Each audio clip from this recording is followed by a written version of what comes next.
Hello, Kayawars! So guys, nakatingin na ba kayo ng ganitong klaseng mais? Ito ang tinatawag na purple corn.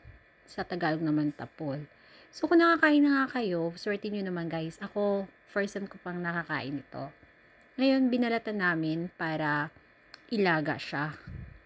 Kinain ko na pala to ng hilaw. Ang lasa niya po is para sweet corn kasi matamis siya.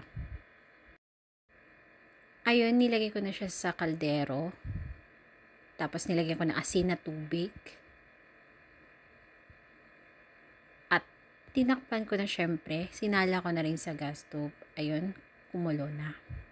So, yung taste niya talaga guys is para siyang malakit na mais. Yung kulay puti. Ganun yung lasa niya na matamis. So, antioxidant